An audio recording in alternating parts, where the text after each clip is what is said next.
Assalamualaikum warahmatullahi wabarakatuh.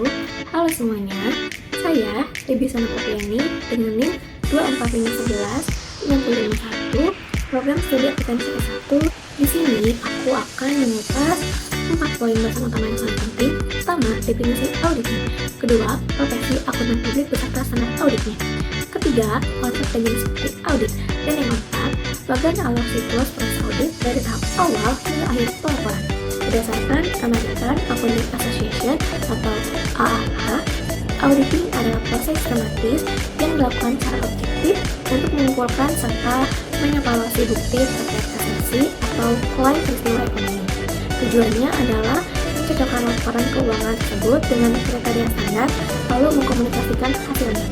Sedangkan menurut Arenz, Elder, dan Destri ditekankan bahwa proses pengumpulan dan evaluasi bukti ini wajib dilakukan oleh orang yang kompeten dan memiliki sifat independen. Dari dua definisi tersebut, kita dapat menyimpulkan 4 unsur mutlak dalam sebuah audit. Pertama, dia adalah proses sistematis, terencana, dan tidak asal-asalan. Kedua, mengandalkan bukti objektif, artinya auditor harus bersifat netral dan jujur tanpa melihat siapapun. Ketiga, membandingkan aseksi dengan kriteria. Aseksi di sini adalah laporan keuangan buatan manajemen, sementara kriterianya adalah SAK atau IFRS yang berlaku di Indonesia. Dan yang terakhir, adanya penyampaian hasil berupa opini yang dituangkan dalam laporan auditor independen. Lalu siapakah yang berhak melakukan audit tersebut? Jawabannya adalah akuntan publik atau sertifikat publik akuntan. Akuntan publik adalah profesi akuntan eksternal yang telah memiliki izin resmi dari Menteri Keuangan Republik Indonesia. Jasa utama mereka dibagi menjadi 2 jenis, yaitu jasa atestasi atau asuran seperti audit laporan keuangan dan jasa non-asuran seperti konservasi perpajakan dan pembukuan. Mereka bekerja di bawah payung kantor akuntan publik atau KAP dan wajib menjaga sikap independensi dari pengaruh lain. Dalam menjalankan tugasnya, seorang auditor wajib mengikuti standar profesional akuntan publik atau SPAP yang diterbitkan oleh KIAP. Standar ini dibagi menjadi 3 pilar utama. Pertama, standar umum, yaitu yang mengatur syarat kompetensi teknis, independensi sikap, dan kehati-hatian profesional dari sang auditor. Kedua, standar pekerjaan lapangan yang memandu bagaimana seorang auditor merencanakan pekerjaannya, memahami pengendalian internal entitas, serta mengumpulkan bukti yang cukup di lapangan. Dan yang ketiga, standar pelaporan yang menjadi acuan bagaimana auditor menulis laporan audit secara resmi, menyatakan kesesuaian laporan keuangan dan dengan standar akuntansi, dan menyimpulkan opini. Lalu ada bukti audit. Bukti audit adalah jantung dari sebuah proses pengauditan.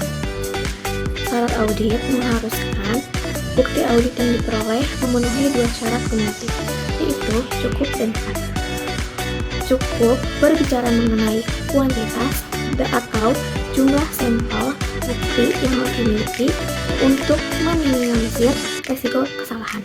Lalu tepat merujuk pada kualitas bukti, yaitu seberapa relevan dan dapat dipercayanya sumber bukti audit. Bukti audit dari pihak luar atau independensi biasanya lebih dapat bisa diandalkan. Untuk menguji asersi manajemen, auditor dapat mengumpulkan instruksi utama di lapangan, diantaranya pemeriksaan fisik, yaitu melakukan inspeksi langsung pada aset tetap atau stok opname persediaan. Lalu konfirmasi, mengirimkan surat verifikasi langsung pada pihak eksternal seperti bank atau debitur.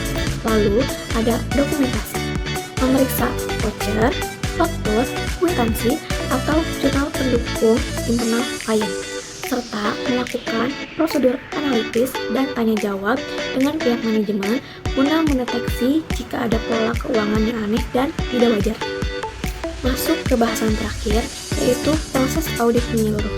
Di sini, saya melanjutkan bagian alur yang terdiri dari 4 fase logis yang berkesinambungan. Siklus dimulai dari fase 1, yaitu perencanaan perikatan audit, dan dilanjutkan dengan fase 2, perencanaan audit, dan masuk ke fase 3, pelaksanaan pengujian audit, dan yang terakhir, fase 4, pelaporan audit.